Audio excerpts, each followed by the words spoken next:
Hi everyone, good morning. I'm Coach Ian, and today we are going to learn together a skill about TOEFL. And then what is the skill of learning today? It's about connector. And then are you curious what is the meaning of connector? I'm sorry, it's very crowded here. I hope that you can still listen my voice. And then if I'm very too fast, let me know it. Okay? Jadi kalau misal coach berbicaranya terlalu cepat maupun menjelaskannya, let me know it. Ready? Okay. Last week we learned about a subject and also verb. And I hope that you practice what we have learned together. Jadi coach berharap sudah mempraktekkan ya, terus latihan terkait TOEFL. And then now we go to another topic. It's about connector. What is the meaning of connector? Could you see this slide? All right then. So then, usually we call the adverb clause is also as connector and also conjunction. Jadi adverb clause itu punya beberapa julukan gitu ya. Yang pertama ada juga nyebutnya sebagai connector, kemudian juga disebut conjunction seperti itu. Oke, but no worries, kalian tidak perlu bingung ya akan julukan ini semua. Nah, di connector itu sendiri ada beberapa macam gitu. Sebelum saya membahas beberapa macam, kira-kira tujuan connector dalam kalimat itu apa sih? Ada yang tahu? Okay, please raise your hand if you know the answer. I'm sorry, oh my God, my writing has deleted. Oh, no worries, I will rewrite. Oke, tadi coach tanya nih, tujuannya apa sih connector dalam kalimat? Ada yang tahu? Yap, correct. Thank you for answering. Nah, terima kasih ya sudah menjawab. Jadi, connector itu tujuannya menghubungkan dua kalimat, gitu ya. Perlu diingat, tujuan dari connector adalah menghubungkan dua kalimat. Tujuan connector menghubungkan dua kalimat. Nah, masih ingat gak nih? Di materi awal, yang dimaksud kalimat itu apa sih? Dalam satu kalimat, pasti terdiri dari apa? Oke, please raise your hand. Alright, very good. Dalam satu kalimat, terdiri dari satu subjek dan satu verb. Oke, sampai sini paham? Gitu ya. Jadi kalau misal ada dua kalimat, berarti subjeknya ada berapa, nak? Alright, good job. Jadi kalau misal ada dua kalimat, artinya dua subjek dan dua verb. Oke, kita coba sekarang menganalisis, gitu ya, dari kalimat yang ini. The dimin. Dimin itu apa? Kalau di depan itu disebut subjek. Very good. Masih ingat tidak? Kalimat itu pasti ada subjek sama verb, benar. Terbentuknya subjek itu dari apa? Oke, betul banget. Noun maupun adjektif noun. Oke, yuk gimana nih contoh dari kemarin? Subjek yang terdiri dari noun saja. Yes, Evelyn, alright, good job. Doctor, yes, correct. Kalau semisal adjektif noun, contohnya apa? Yes, Safira, alright, very good. Outstanding doctor, amazing doctor, brilliant. Nah, kalau subjek pasti posisinya di mana? Did you still remember, guys? Correct, is in front of, di depan. Oke, tidak perlu kita bahas ya. Sekarang yang adalah dimin, itu sebagai subjek. Oke, kalau for itu disebut apa, nak? Very good, preposition. And then kata setelah preposition disebut? Yes, correct. Well, you still remember object of preposition. And increase here sebagai meningkat. Nah, ini ciri-cirinya ada S-nya. Berarti dia very good sebagai verb. Oke, sudah paham ya? Kemudian when. Nah, ini apa sih when? Nah, ini adalah salah satu contoh dari connector. When itu adalah penghubung. Ketika, jadi ini sebagai connector. Gasoline here adalah sebagai oke, apa? Setelah connector, tujuannya menghubungkan dua kalimat. Berarti dia subjek apa verb ya? Alright then. Subjek. Gitu ya. Sampai sini paham? Berarti becomes. Ada ciri-cirinya as nih. Yes, correct verb. Kalau more expensive, setelah verb disebut correct one. Object. Oke, sampai sini tahu ya posisinya connector itu sebagai apa. Oke, kita let's try to move another slide. Here we go. Oke, then. This one. Kita tadi ya, Coach sudah ngasih contoh gitu kan. Kalimat dikatakan benar apabila dia ada subjek dan verb. This one, connected. She is learning when I call her. This one, subject and verb. One, yes, correct. I, very good. Okay, then. Easy? And then, ada berapa sih macamnya connector itu gitu ya? Oke, jadi ini adalah connector-connector yang perlu kalian ingat ya. Ada kata when, ada while, until, after, and etc. Ada because juga, in as much since, not that, and everything. Oke? Nah, tapi perlu diingat, sebenarnya connector tuh ada beberapa jenis ya. Selain di sini, selain after, before, apa aja itu. Jadi perlu ada aturan nak ya. Connector itu ada yang namanya connector aboys. Apa sih connector aboys itu? Ada and, but, or, yet, so. Oke. Khusus connector ini, posisinya dia gimana? Posisi wajib di tengah dan diberi koma. Oke. Jadi posisi dia tidak boleh di depan. Wajib di tengah. Tidak boleh di depan. Khusus connector aboys. Tapi selain connector aboys boleh di depan maupun di tengah. Apa aja sih contoh selain connector aboys ya kayak tadi di slide ini ya. Ini ada after, ada when, as long as, etc. Because gitu. Sampai sini paham? Nah, posisinya dia di mana? Apabila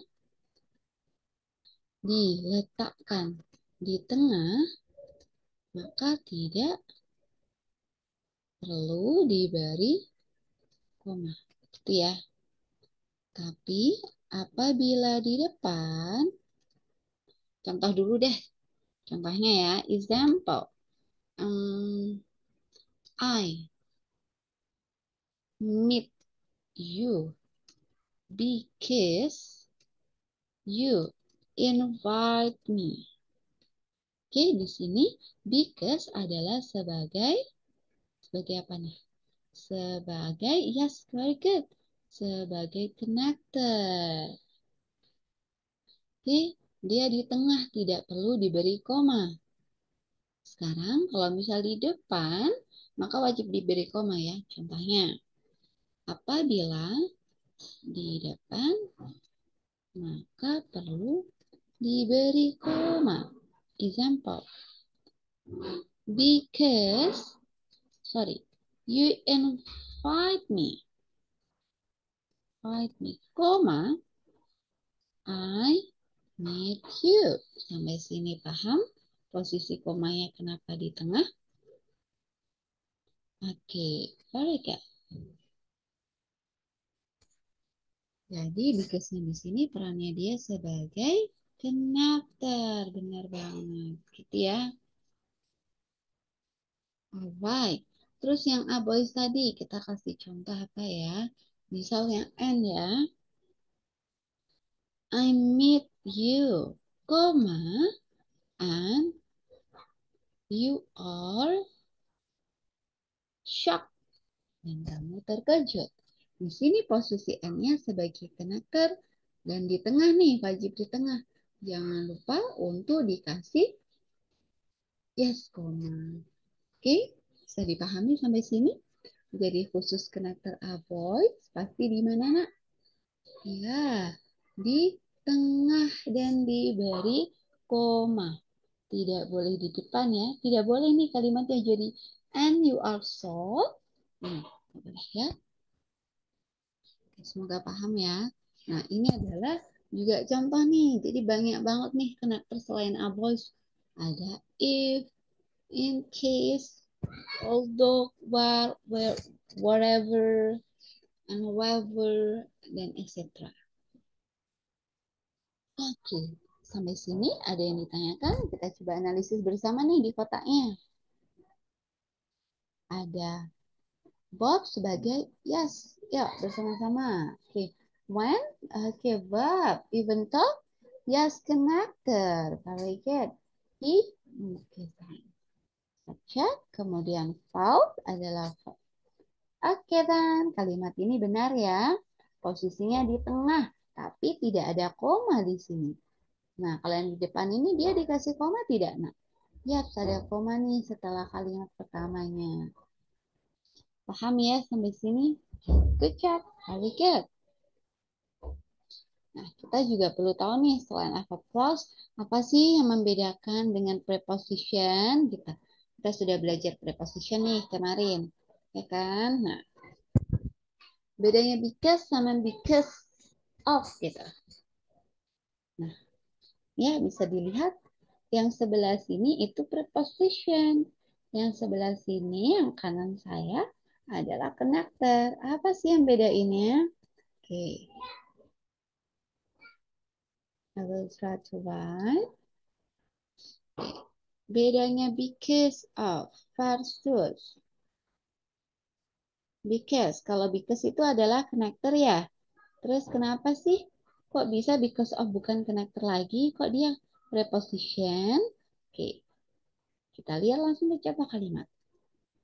I'm here because of you. I'm here because I teach you. Oke. I di sini sebagai apa, Nak? Very good subject. Am adalah very good verb to be. Benar banget. Here-nya sebagai objek. Because sebagai alright, connector deh. Benar, betul. Jadi because itu connector aslinya ya. Of kemarin apa? Yes, very good preposition. Jadi kata setelah preposition pasti disebut yap, correct. OP. Jadi kata because of ini sudah bukan lagi connector, tapi dia sebagai preposition. Gara-gara ada of setelah connector. Padahal setelah connector itu wajib subjek dan verb. Sampai sini paham? Oke, very good. Jadi because of di sini adalah sebagai preposition, you-nya sebagai object of preposition, isinya noun. Kemudian kita lanjut yang I di sini sebagai subject, kemudian up sini verb to be, betul sekali. Because-nya sebagai connector. Yap, setelah connector itu wajib diikuti subject dan verb. Oke, baik. Ya, note-nya adalah perlu diingat.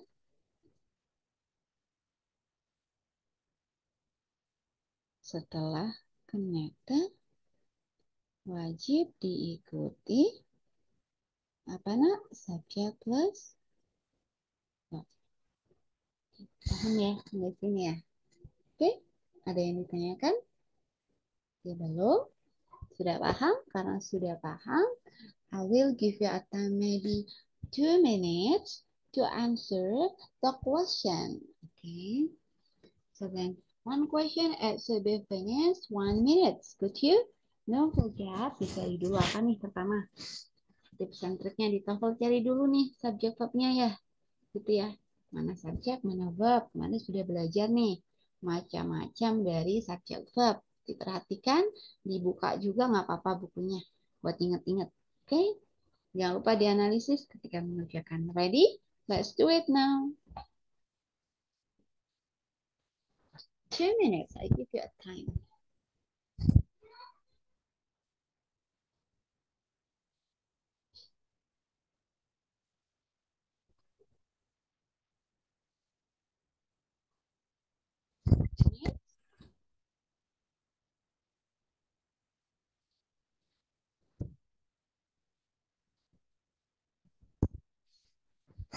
Hello? Test. I got a lag. Oh my God. Wait. My Zoom is unpressing. I don't know what's wrong with that.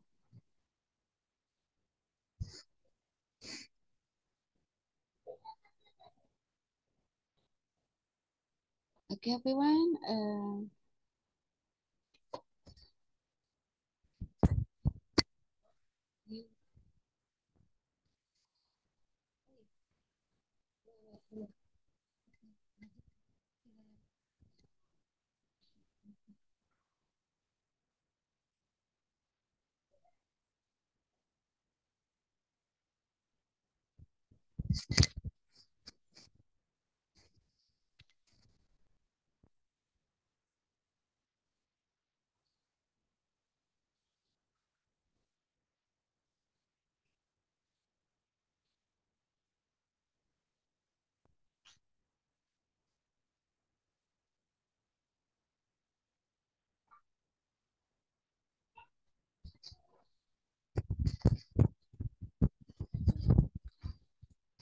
Okay, then let's continue.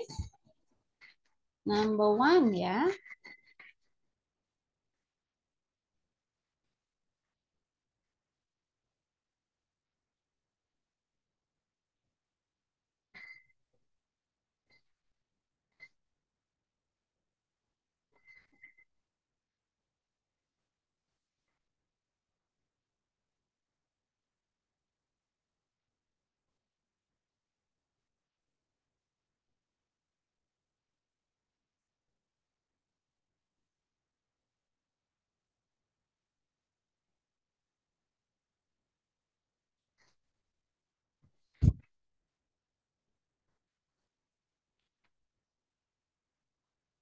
Hello. Okay, let's we continue.